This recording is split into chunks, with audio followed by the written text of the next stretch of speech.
Talk to me, talk to me, talk to me. Your magical kiss take me just so far. Talk to me, talk to me, talk to me. Don't leave me like this, dangling from a star. Set me all aflame, and it's so pleasing. It sure would be a shame if you were only teasing. So, my love, before I go, turn the lights way down low and talk to me. Talk to me, talk to me. Oh, good evening, ladies and gentlemen. Welcome to the Don McKeag Show. The, let me see, fastest hour on TV, Kenny. Here we go now, Kenny. Is the cameras all set? And what I'm seeing is not what the customer's seeing, correct? Yeah, everything's alive. Yeah, okay. Well, I just don't like looking as if I'm looking out the side. But anyway, ladies and gentlemen, welcome to the show.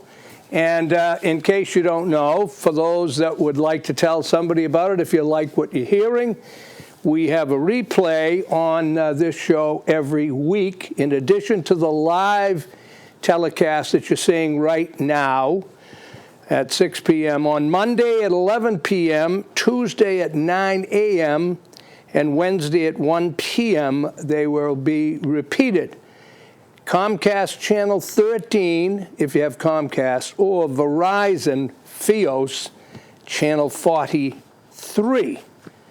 I have, I'm going to start because I just can't listen. I'm going to this camera now, so don't be deceived. Okay, I can't listen to the news much anymore. I know it's just me, I guess, but I know it's not me because the insanity of the thinking today just absolutely frightens me. For the future, I know I won't be around here, neither will you, Kenny, but I will tell you that the invasiveness of the left, the stupidity in terms of duplicity, not stupidity, the duplicity of today's thinking, of today's media. So I'm going to start with, first of all, our mantra, which goes back 500 years almost, to the priest, Martin Luther. Not Martin Luther King. By the way, ask your children and grandchildren and anyone else you know if they even know who Martin Luther was, or if they care. And yet they know who Martin Luther King is, and he's named after Martin Luther. I know that doesn't matter, but why would a minister name his son Martin Luther if there wasn't something special about Martin Luther? And today, I read this, as you know, some of you, and we have regular viewers. You're also listeners to my show on Cape Cod, WXTK, on Saturdays from 11 to 1, 2 hours. And I start those shows, as I start this one now, with the quote from 1526, Martin Luther, who shook up the entire world by shaking up the Catholic Church hierarchy because of the corruption and evil doing and constantly against the teachings of Christ that had become the Catholic Church. I repeat to any who are Catholics, I am a Catholic now, although I don't practice well. It is not about the religion, and the reason I like to do this also is to show you the parallel of the United States Constitution and the Congress. It is the finest system ever devised by man. our system. It has a series of checks and balances, and it has, as its core, a religious belief in the 10 Commandments. That is under huge assault by the left and by the Democratic Party leadership. Well, Martin Luther stood tall against overwhelming odds. Of course, he was excommunicated. He was vilified, even though he was right. He said, cowardice asked the question, is it safe? Expediency asked the question, is it politic? Vanity asked the question, is it popular? But conscience asked the question, is it right? And there comes a time when one must decide to take a position that is neither safe, nor politic, nor popular. He or she must take it because it is right. That's not what's being preached today. I'm sorry, it's not. And the wonderful parents who try to preach that at home are overwhelmed by the pressures that their children face, even in schools, especially in colleges sometimes.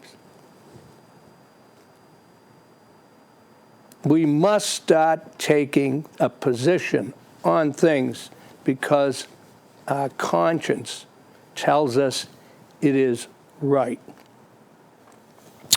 Well, we'll get back to that, but first, Kenny, what I was going to say, I want to lighten it up a little. These are some little expressions I don't know if you've heard, but a friend of mine sent me this and told me to lighten up.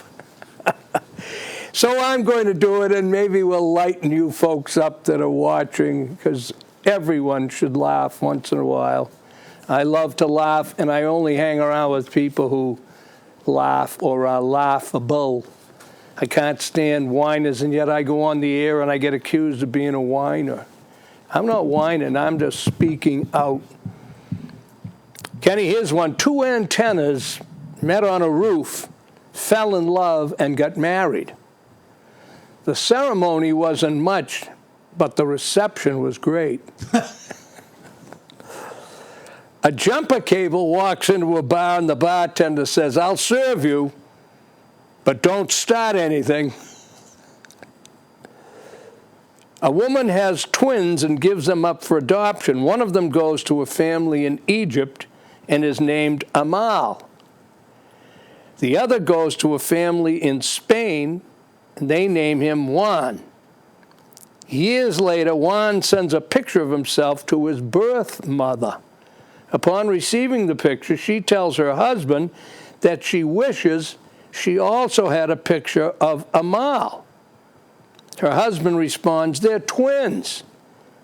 If you've seen Juan, you've seen Amal. Very good. Don. You're not getting a laugh out of this, kid? Very good. Yeah, I'm chuckling back. Here's here. one. Yeah. A dyslexic man walks into a bra. That was a little subtle. A man walks into a bar with a slab of asphalt under his arm and says, a beer, please, and one for the road. That sounds like W.C. Fields, doesn't it? It does. In fact, these remind me, who used to come into my restaurant, those that are new. I own some wonderful restaurants. The latest was the Cranebrook here in Carver, which is why I live in Carver. Well, I'm in Plymouth now, but I live in Carver. It's no longer open due to weather and taxes and everything else that other restaurants, along with small businesses, are being inundated with from government, from towns, from everything. And aside from that, I owned the Flying Bridge in Falmouth and the Asa Burris House in Hyannis. And at the Asa Burris, we had visiting celebrities all the time, especially in the summer when the Melody Tent was open. And one of my favorites and one of our most common was Henny Youngman. Now, I don't know how many remember him. He's probably been gone a while now. But you remember Henny. I remember Henny very well. Well, he was known, he was the first one to use the violin as a prop before Jack Benny did. That's right. But he was known as the one-liner. You know, he was the founder of the one-liner. But so was Rodney Dangerfield. That's correct. Well, Henny, I loved him. He was 80 or so when he came into our restaurant, and I used to give him a meal, and I used to let him use the phone. Of course, this is before cell phones. And he'd call his wife back in California, and he'd call. He wouldn't call collect. It was long distance. It was on your dime. And it was on my dime. Oh, boy. But anyway, he used to do a routine with every waitress that waited on him, and sometimes the customers. Everybody really liked Henny. He was just... And so the waitress it went like this. The waitress would come over and wait on him, and a couple of times. Then after, he'd say, "Oh, you've been wonderful, miss. You know, I want to give you something special." She said, "Oh, you don't have to, Mr. Young." Of course, they all knew what was coming. And so he said, "Oh, please, and I'll give you something when you bring my check." So she'd bring him the check, and he'd hand her this card, you know, his card with like a button card, only it was his name and so forth on it. And then he said to her before, he said, "I'm going to give you something special." And she said, "You don't have to." "Oh, no." He says, "I want to give you a diamond pin." And she said, "A diamond pin? That's way too much. I don't, you know, that's over the top." And he'd say, "No, I do." So now she'd bring the check over, and he'd hand her this card, and on it would be a dime and a pin, one of those common pins stuck into the card. Oh, you get it? A diamond pin? What a card. But that reminds me of these little things. Two cannibals are eating a clown. I suppose this is offensive, of course. Oh, maybe we shouldn't say this one. It could be offensive. Oh. Anyway, two cannibals are eating a clown.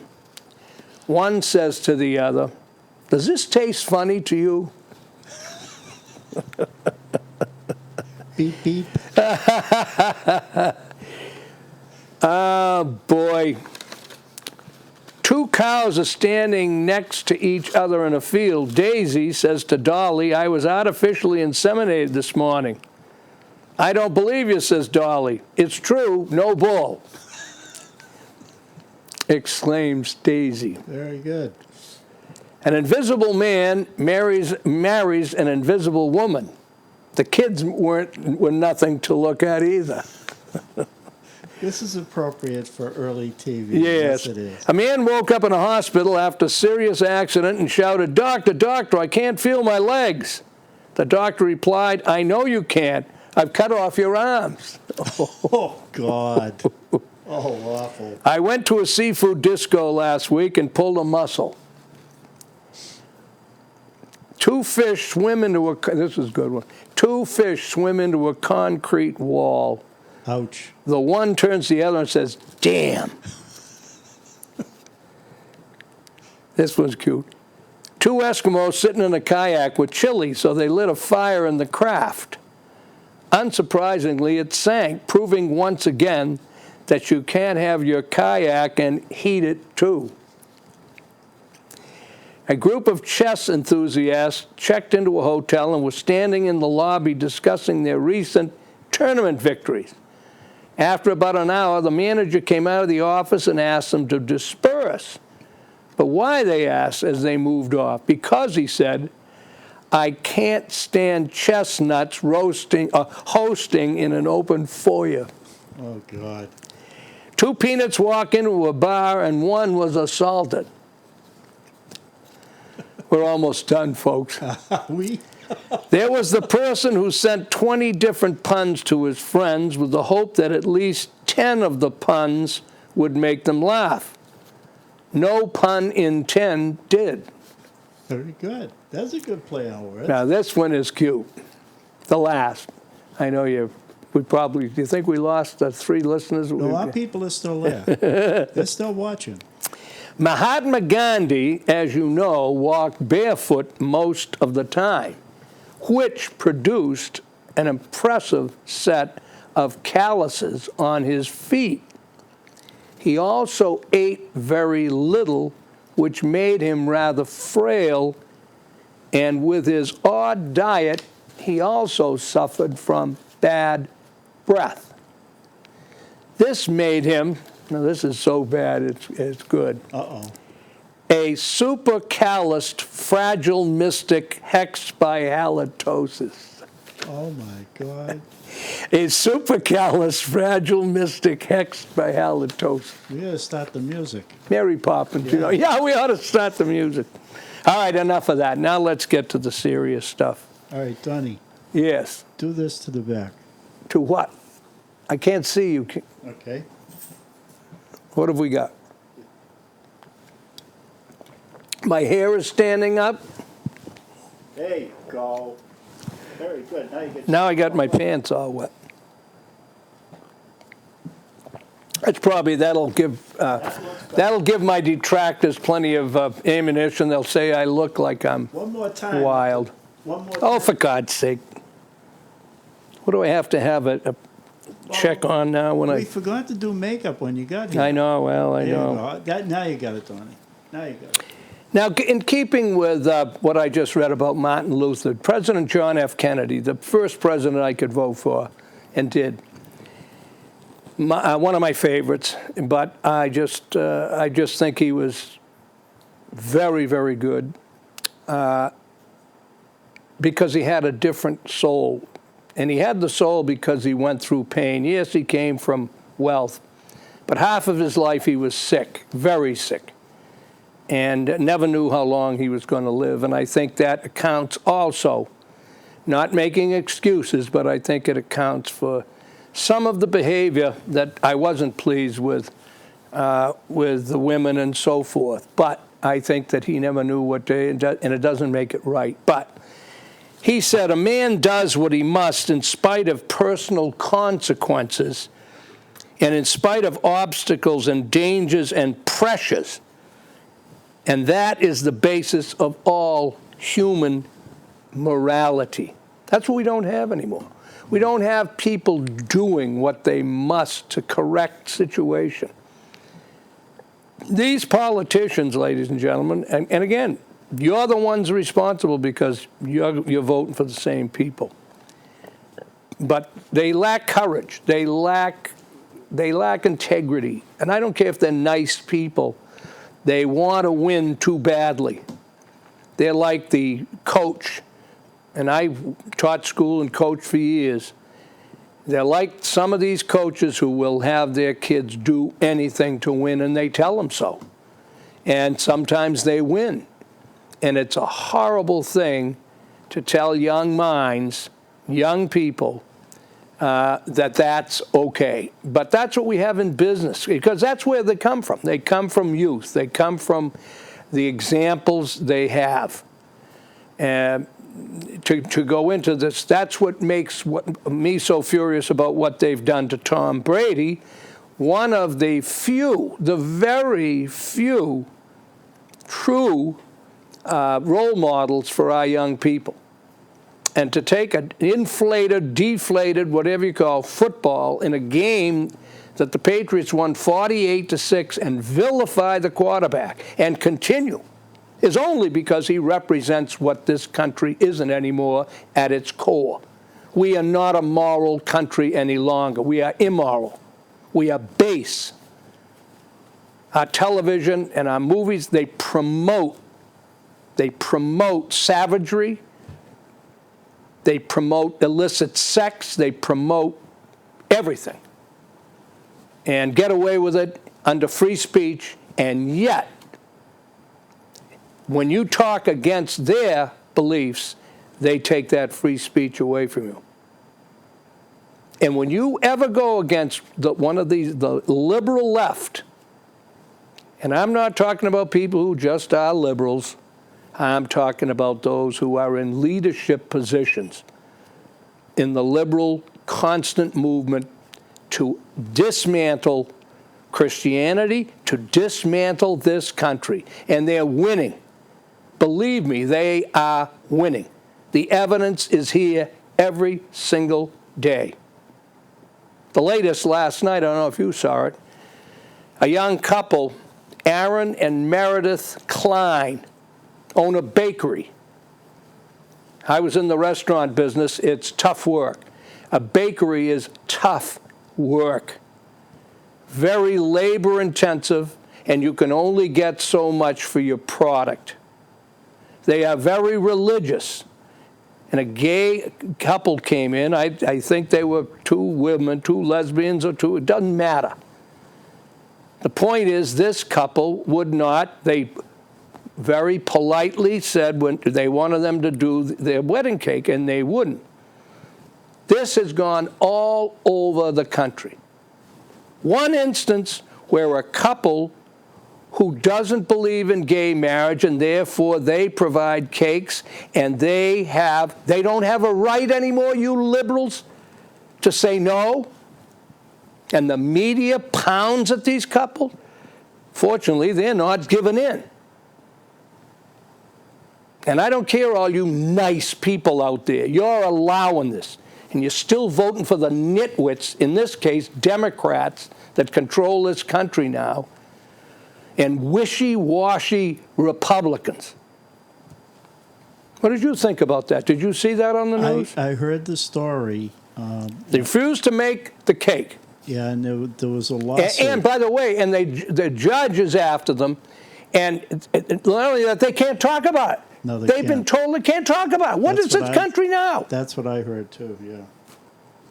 Are you kidding me, ladies and gentlemen? You lawyers, you phony lawyers, you sit on your hands when you see something in your own profession, just like you did with Coakley. What was her name? Martha Coakley? Oh, the one that ran for governor? Yeah, the one that was the top legal authority, the top powerful legal authority in this state, Attorney General, right, who says technically illegal isn't illegal in Massachusetts, and got away with it with the liberal legal profession. Not one lawyer, not one judge had the cojones, the gumption to say, hey, wait just a minute. I'm offended as a lawyer for you to say that illegal isn't illegal. It's just plain insane. And getting back to Donald Trump, they label him as a redneck, lunatic, stupid. By the way, have you heard from Donald yet? No, and I haven't sent him. I've been remiss. I am going to send him my Martin Luther thing that I just read. I'm going to send it to Limbaugh too, because I think we got to do more of that.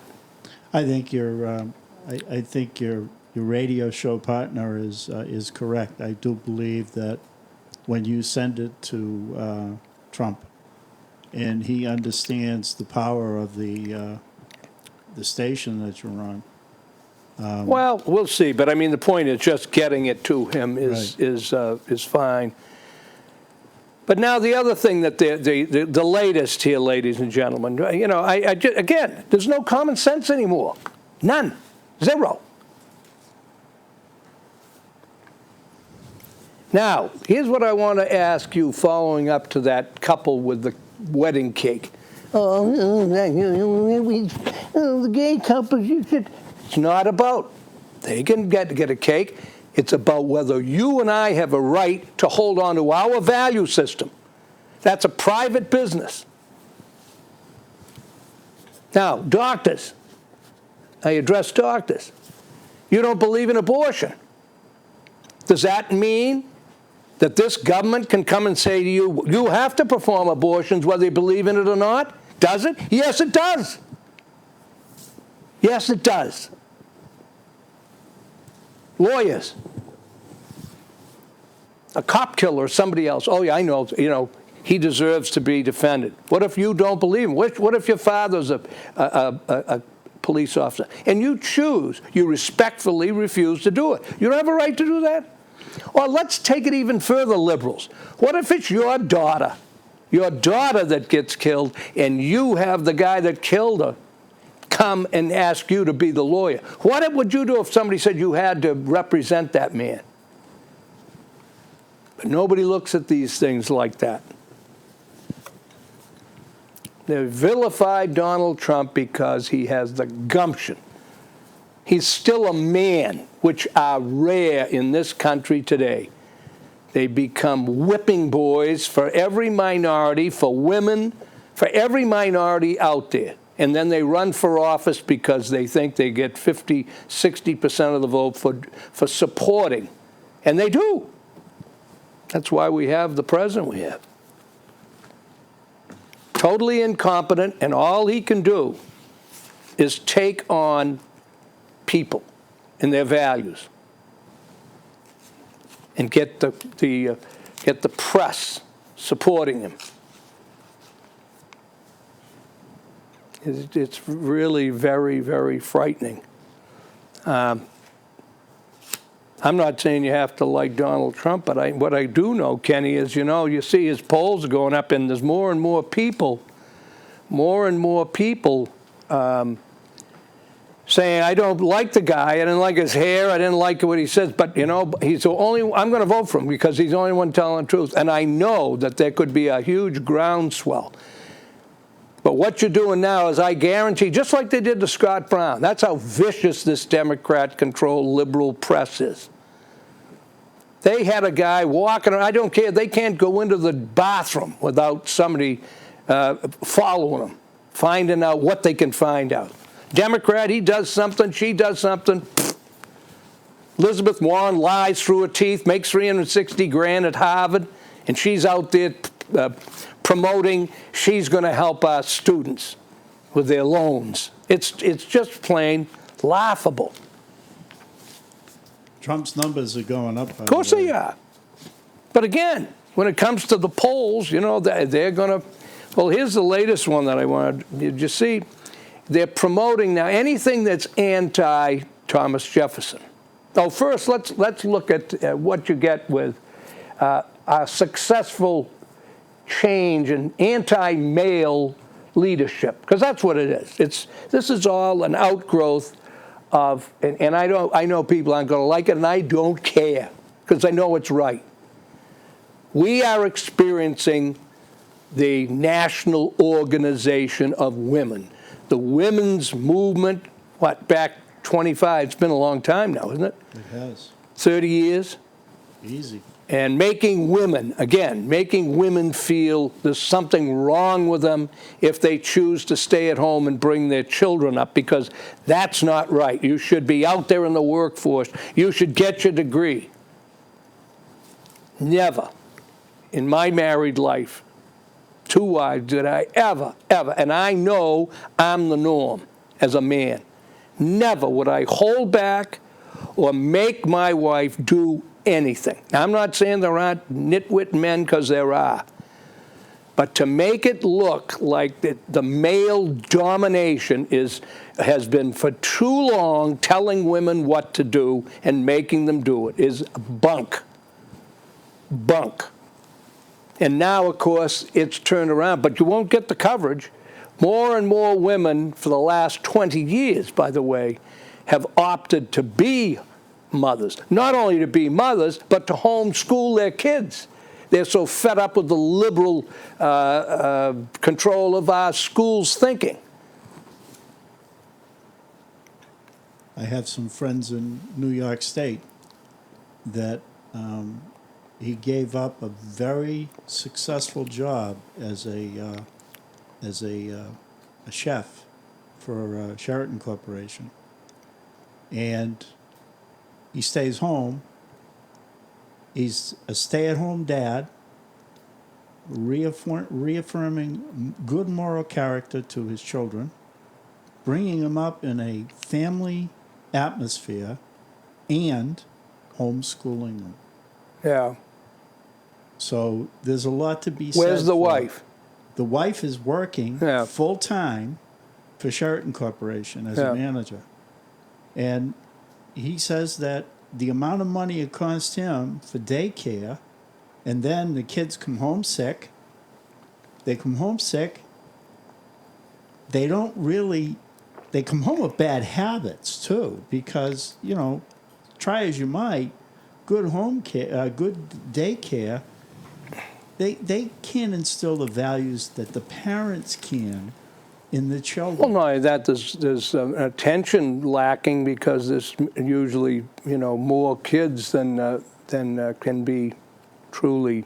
And they pick up a lot Tended. of bad habits too. But again, I will say I'm not a big proponent of the male staying home and the female going out, and that's not hypocritical. If the couple agrees to it, that's fine. That's done but in I'm the saying to convey to our population, Right. and I know, and I felt sorry for women back 20 years ago, and as a teacher and coach, and I as a businessman, I've seen women really suffer because they're torn. Right. They feel that somehow they're letting themselves down because of these nitwits who have their own problems, and now they're dictating to women what their value should be. But what I'm saying is right now, again, the turn has come where we have women in positions that don't have any kind of male side. I'm sorry, they don't. They may appear to. Now, it's not by accident that South Carolina, now they've just taken the flag, no longer can you fly the flag. Now, this is the insanity of the left. This is tied to strictly slavery and the Civil War. And the male population in this country, the male leadership of which there's so little. I keep saying, Congress, once a week, the congressman should have to get a shot of testosterone somewhere before they sit into a session. And that's not funny. I believe it. Mm-hmm.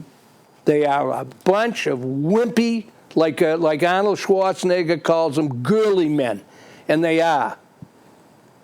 Now, this woman, I don't care if she's a good governor or not, and I don't care what party she is, but her statement shows, just like the left shows, the ignorance and how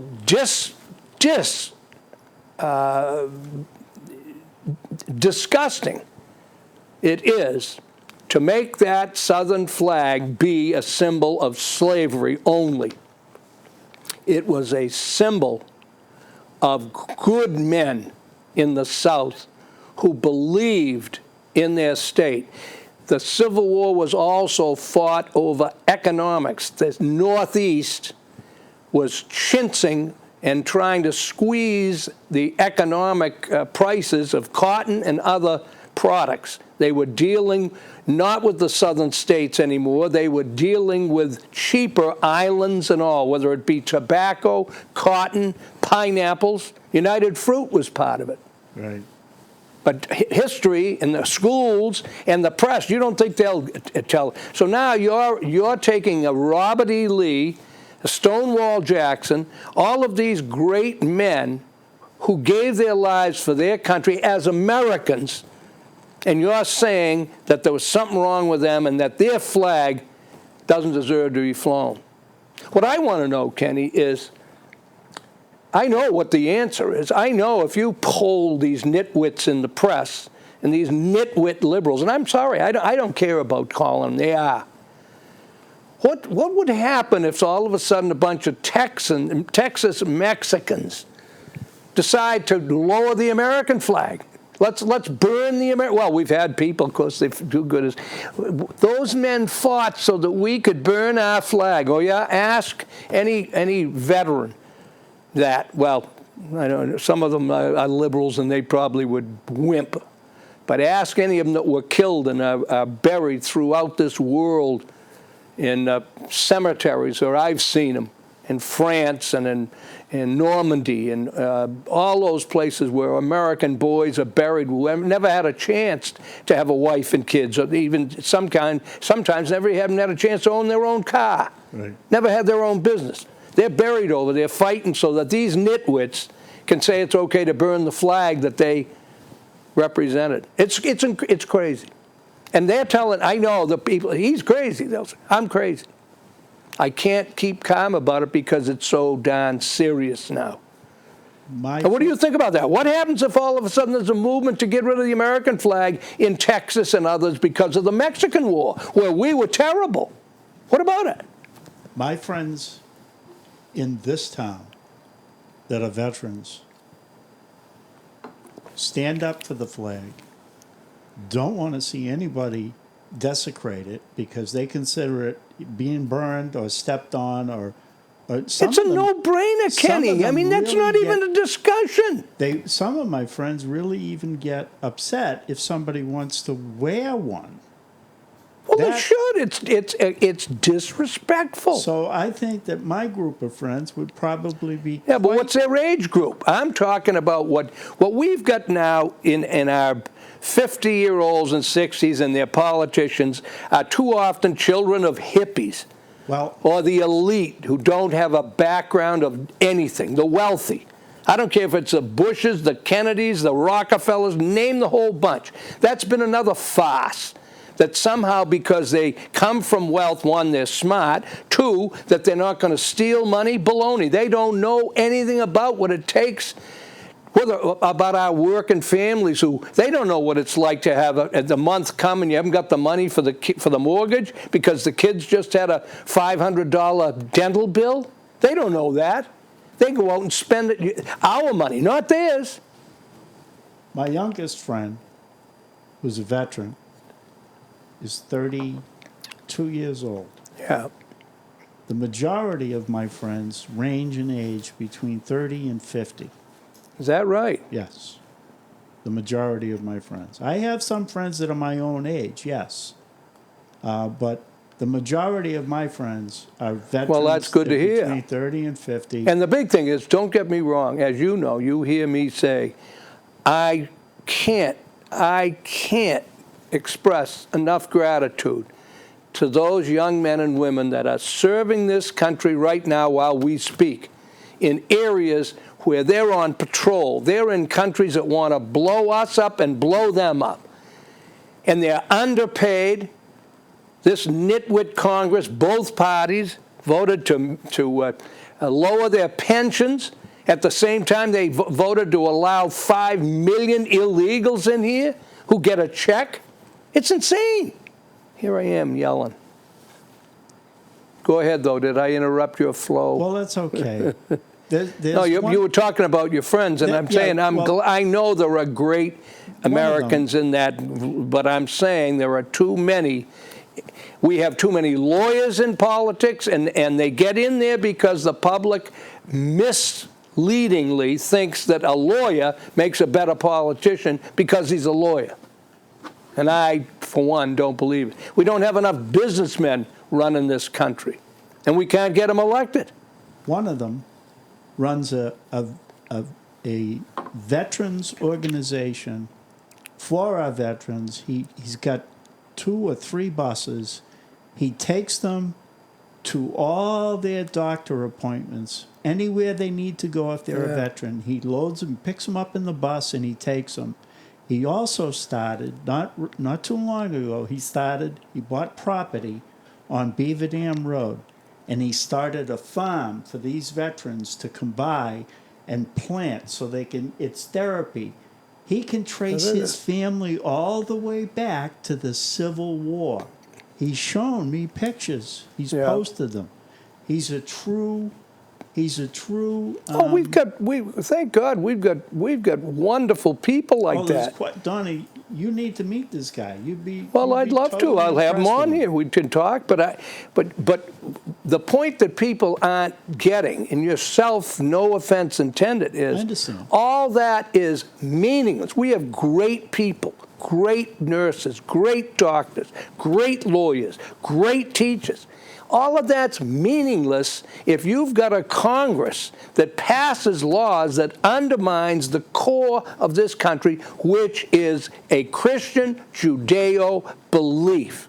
That's what made this country strong. That's right. And it's as simple as that. And people who disagree with that, you don't know what you're talking about. Because every great culture in history, even pagan cultures, those that were the strongest had deep belief in the power of a power greater than man, than ourselves, a power greater than ourselves. And it doesn't matter what color you are, what sex you are, what your sexual preferences are, if you don't have those core values, And what do we have in this country? We have a legal system that's only here because of the Constitution, because of our founding fathers who formed this government based on God and on the Ten Commandments. I read that last week. It's on the building that the Supreme Court meets in. And who is undermining it? The people that were created by it. You talk about biting the hand that feeds you?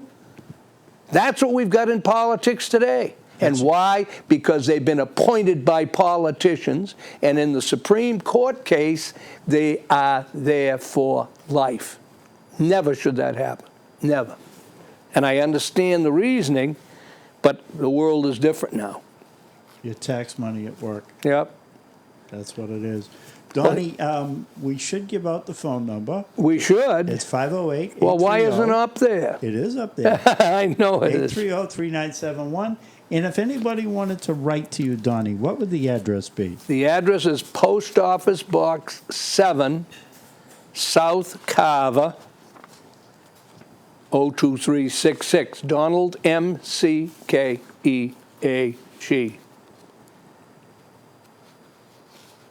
Thomas Jefferson, one of the brightest minds we ever had. But again, flawed like the rest of us. John F. Kennedy, in a dinner in 1962 at the White House, had a group of the brightest minds in the nation at that time. Musicians, military, philosophers. And he made this statement at that time. This is perhaps the assembly of the most intelligence ever to gather at one time in the White House, with the exception of when Thomas Jefferson died alone. That's how much President John F. Kennedy, who was one of, if not the best read of all presidents. Why?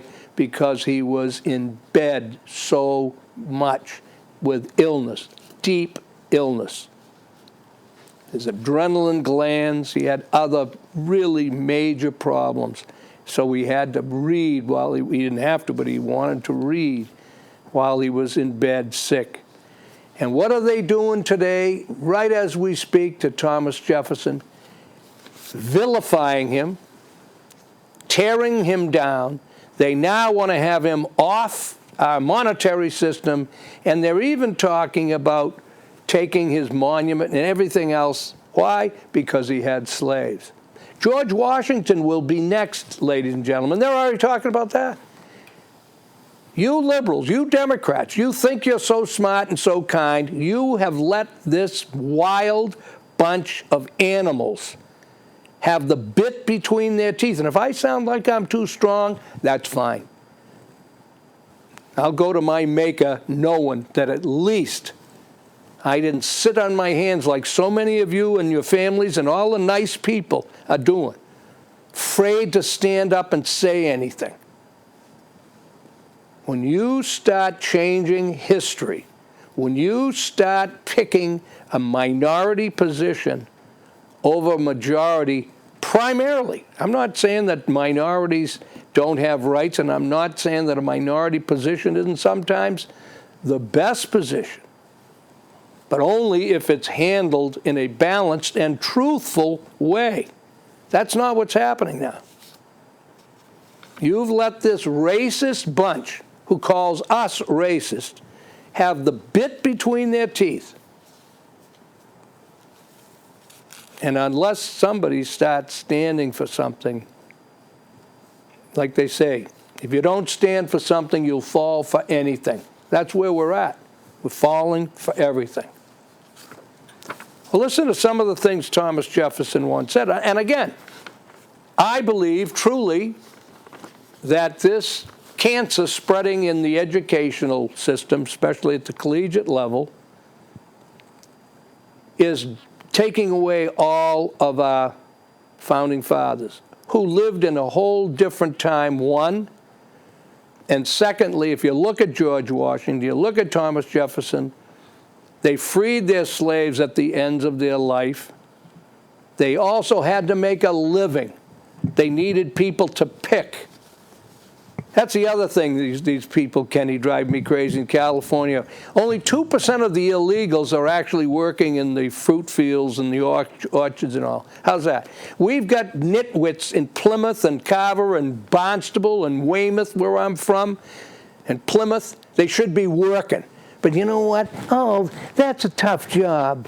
Mommy will give you the money, you know. Oh, we'll buy you a computer. We'll give you a car. You don't have to work. Oh, you can't get a job. He can't hold a job. I'll take the job. Yeah. But that's what's wrong with it. We don't have Americans have to take a job that should be working at it.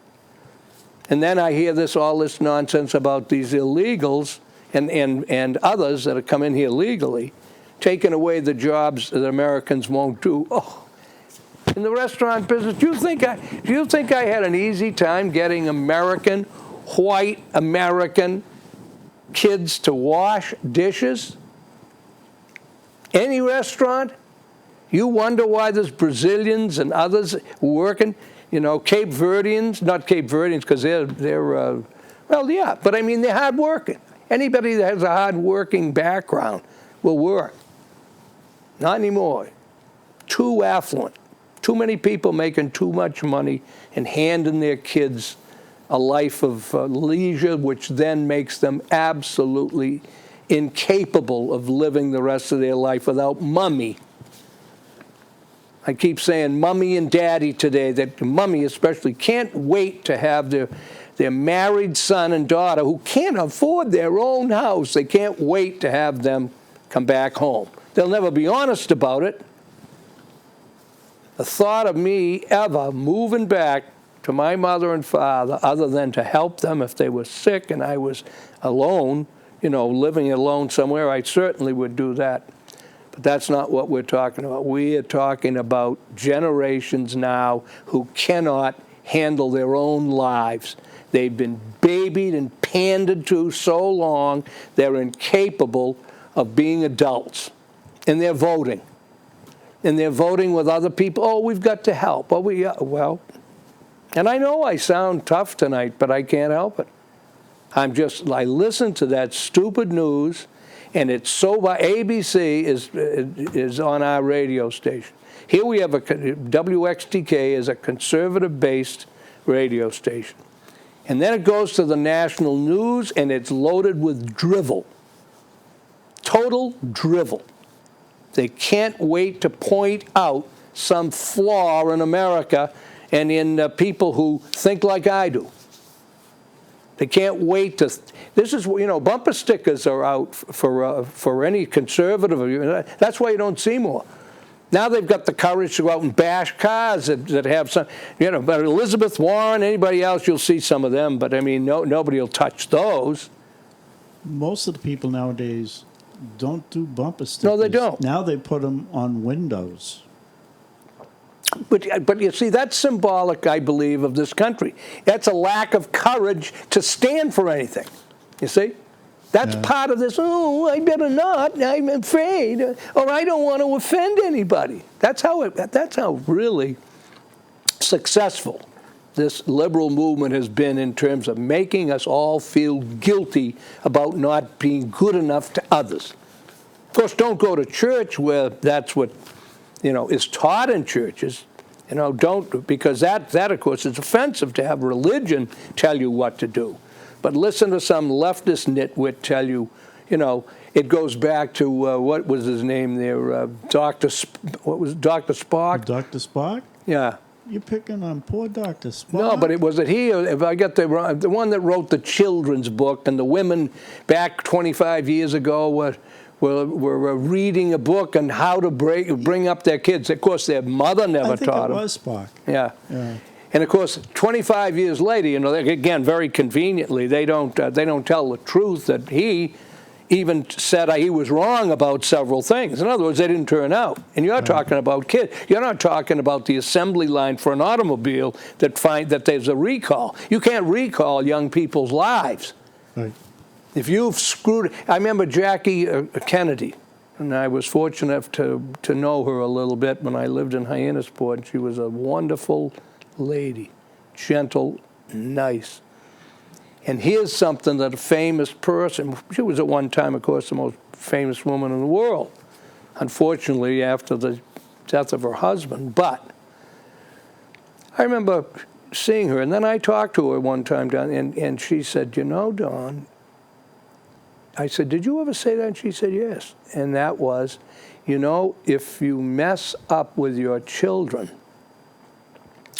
nothing else you ever do really matters. Really? That should be a quote next to her name, but you won't see it because it's too profound and too true. And that's, again, to me, getting back to my concern and sympathy for women who had these mixed messages.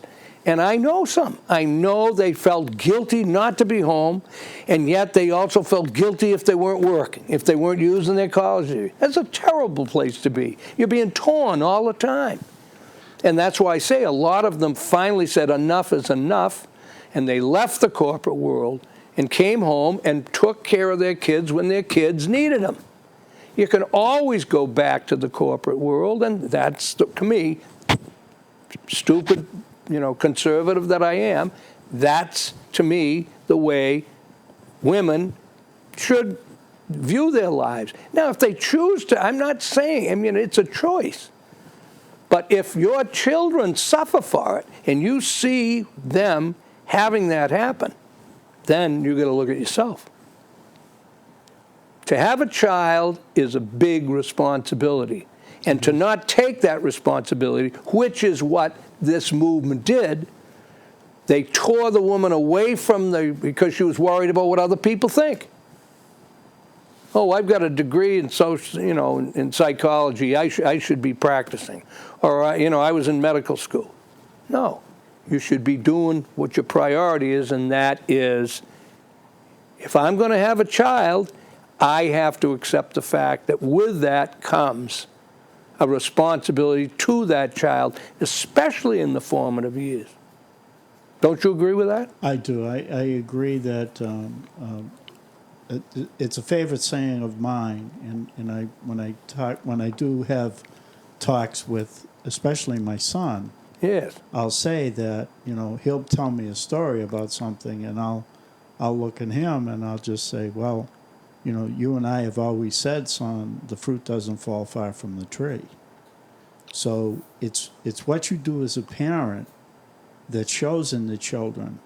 So if you give them a good background and you bring them up well, like Karen worked real hard bringing these kids up, and she stayed at home and took care of them. Yep. Well, most, And you know, they did that. They all turned out wonderful. We're so proud of each and every one of them. And now they, as adults, can be proud of my grandchildren. Well, that's how it's supposed to work, though, Kenny. I mean, that's, again. Unfortunately, Donnie, it doesn't work. Well, of course that it doesn't, because the powers that be, are undermining it every which way but loose. And that is what I'm trying to point. I have made many mistakes in my life. I have been irresponsible. I am not sitting in this chair promoting that I am some kind of a person who's followed the rules and done the right thing. Oh, no. That's why I'm so very passionate, though, about what I say, because I know the price I've paid for not doing the right thing. And this is what I mean about the wealthy that are in politics now who've never known what it is to have financial problems, to have somebody with no, have a retarded child or something that affects your whole life. And I don't mean they don't have good hearts, and I don't, but I'm just saying to promote programs that you know nothing about, nor are they ever going to impact you. That's what I mean about we don't have enough people making the laws who've been out in the private sector and know what their private sector has to deal with. We now have a socialist system in the Democratic Party are socialists. There is, no way. They can deny it all they want, but it has become a socialist party. It is ruled by public employee unions with no bottom line. And that's another thing, that one of the huge impacts of when public employees no longer are held in check. That every time, I mean, when I had, I've said this, when I had my restaurant, I had to put a $60,000 septic system in. Now, do you think I then, the chef came to me for a raise, or I gave myself a raise, or anyone else? I took a cut. Why is it that Plymouth and every other, they spend $92 million, $100 million on a school, then the teachers union gets a raise? Where's that money coming from? I'll tell you where it's coming from. People's property tax goes right up. You look at your property taxes today, ladies and gentlemen, and I know teachers others don't like. This is the truth. This is Donald McKeag, but it's Donald Trump stuff. The truth. And you don't have to like it because, you know, fire me. But I'm here to tell you that what we used to know is called cause and effect. When we were growing up, Kenny, when your parents and grandparents owned a house in Plymouth or anywhere else, the thought, if you ever told my father or grandfather or anyone that their property tax would be over 60% to schools that are closed 180 days of the year, they would have gone bonkers. They wouldn't have believed it, first of all. That's what you got today. That's what you've got today. And if you take the remaining part, what is the Plymouth school rate of the total property tax? 70%? 68? It's about 72%. 72. That is three-quarters. And it's for the kids? No, it isn't. I'm sorry. Good people teaching. That's not what it's about. So there I go into the educational Donnie, thing. you But got 2 minutes. I know. But anyway, I'll end with Thomas Jefferson's quotes. Just think of it when you hear of these people vilifying him, wanting to take him out of the history books. See, now they got the bit between their teeth with this rebel flag. I'm going to put one up in my yard. How's that? To honor those soldiers that gave their lives for their cause. I predict future happiness for Americans if they can prevent the government from wasting the labors of the people under the pretense of taking care of them. That's what we've got now. This is 1780, 1790. My reading of history this is a well-read, Thomas Jefferson's library, he went broke. The tobacco business. He died broke. And he sold his library, the most extensive library in the country. That's why he was so brilliant. He was best read. Of course, today that doesn't matter to the Democrats and some of the Republicans. It's just who's the best looking, you know, who's going to give me the most. Thomas Jefferson sold his library to Congress. It's the Library of Congress, a big part of it. My reading of history convinces me that most bad government results from too much government. So, there we are, ladies and gentlemen. Kenny got me all fired up. No, stay with us. I mean the country. Please stand for something. Don't fall for everything. I don't care what color you are. I don't care whether you're a Democrat, Republican, Independent. Please do what your conscience tells you is right. Take a stand. This country's too great to lose it. And our grandchildren and children deserve our strength, not our weakness. God bless. Hopefully we'll see you next Thursday from 6 to 7. It's Don McKeag. Good night and thanks.